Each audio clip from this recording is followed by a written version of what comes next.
Okay, carpenters, so this is the second video that I'm going to be doing to talk to you about making another type of carpenter square that you can use for the projects that are in week 1 and week 2 of this class. And I forgot to mention to you that in the previous video that if you don't have the ability to go get cardstock, I went to the local Walmart and picked this up for a couple dollars. But if you don't have that opportunity, you can use cardboard from a variety of different sources. In fact, a cereal box works pretty well. It's about the right size, and you can cut a nice square out of it and everything like that. But in any case, I don't want you to go out and spend money if you can't do that. I'm not encouraging you to do that. But what I want you to do is I want to give you information so you can build a square for yourself so that you can do these projects until you get your speed square or you go out and get a carpenter square. Carpenter squares like this one as an example that I'm going to be using in a variety of different things. This one right here, it has a body here of 24 inches and a tongue of 16. It has a variety of different tables on it, and on both sides, both the front and the back, the face and the back. In any case, a square like this is going to cost you $30, $40, and so I don't want you to have to do that. Hopefully, one of these squares that I'm going to be showing you how to make will be sufficient for what you need to do until you do get that toolbox from the UBC, from the United Brotherhood. So I'm going to show you how to build a square that looks more like that one I just showed you, with a body or a blade and a tongue. And what I'm going to need to do is cut a couple strips. Now, again, if you don't have a ruler like I have here, if you don't have a ruler, you can use a straight edge like this one. I'm going to go ahead and use the ruler and assume that you might have something like that, but you could do the same thing with a block of wood like I did before. But I need to cut 2 strips out of this piece of cardstock. So I'm going to lay that ruler right up against it. And then this time, instead of marking a line and using a scissors, I'm going to use a sharp utility blade or utility knife. And if you have one of those, you can do that. I hope you notice that I'm cutting on top of a piece of plywood. And I definitely don't want to cut on a nice butcher block table that is underneath this plywood. So I'm sure you're going to be in the same boat at home as well if you cut into someone's nice table. You want to have some type of a material on top of the table that you're working on, so that if you do make a cut by mistake, you won't damage the table, but you can cut into the material that can be thrown away later on. So I made 1 strip, and now I'm going to go ahead and put my ruler back up again, and I'm going to go ahead and make a 2nd strip, and I'm going to use that utility knife. I'm going to cut down through the cardstock and into the plywood underneath, so I don't damage the table, but at the same time I make a nice cut. And I'm going to go ahead and cut it on the other side, similar to what you do with a piece of sheetrock if you were snapping and cutting it. So now I've got 2 nice strips, and what my square is going to eventually look like is like this. It's going to look like a more traditional square. In my case, I'm going to use my stapler to connect these 2 pieces together, but you can use tape or glue or whatever you have available to make that junction called the heel. All right. Now we need to make sure that that junction is exactly 90 degrees. The heel needs to be exactly square. And so how do we do that? Well, there's a variety of different ways, but if you have a ruler and a pencil, one way you can do it is the 3-4-5 method. Now, I don't know if you're familiar with the 3-4-5, but the Egyptians learned it and developed it. And basically what they said is that if you have a triangle like this, and you want to make sure, I'm going to go ahead and do that again. I'll use a colored pencil so you can see it a little bit better, I hope.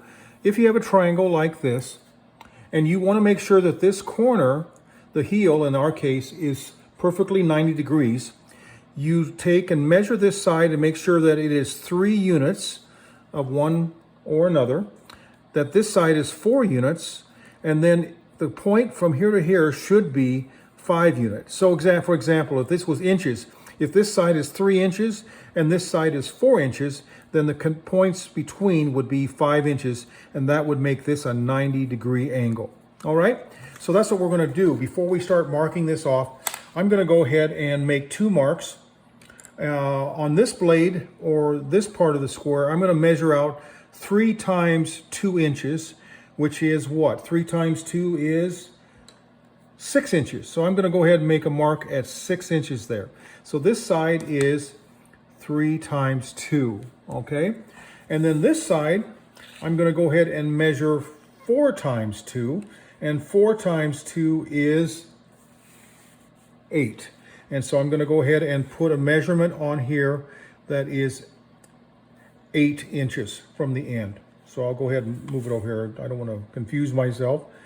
I'll go ahead and move that up there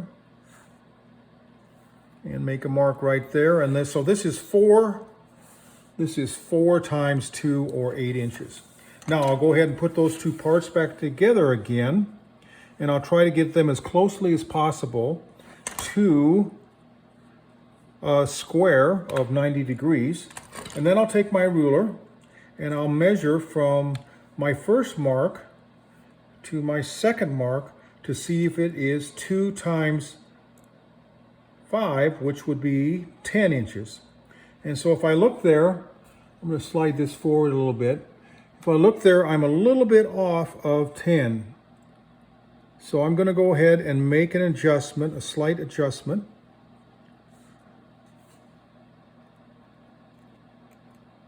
And I'm going to check it again. And now we're pretty darn close to 10 inches. So I'm going to make a mark up here on the heel so I don't lose that location. And then I'll take my ruler off and I'll bring up that square and hold it tight. And then I'm going to go ahead and staple it in a couple places. So again, you can use a stapler if you have one, or you can use a piece of tape or glue. And you can see I'm already having problems with me. I might be at the end of my staples. And so I'm going to try one more time and then we'll go on, because I don't want that to move now that I've got it at exactly 90 degrees. There we go. That's better. Okay, so now I've got 2 staples there. Not pretty, but they'll work. And now what I need to do is I need to mark off increments on this edge or this blade or body, and then on this blade or body. And I've got my ruler available. I could do it with my compass like I did before, or I could use a little strip of cardstock like I mentioned to you before, something like this. But instead I'm just going to use my ruler. You can go the full length if you wish, or in this case I'll go about 10 inches. And again, I'll make marks every 1/4 of an inch with my ruler. And then I'll go back in there again and I'll alter the length of some of the lines so that will help me to better read my measurements.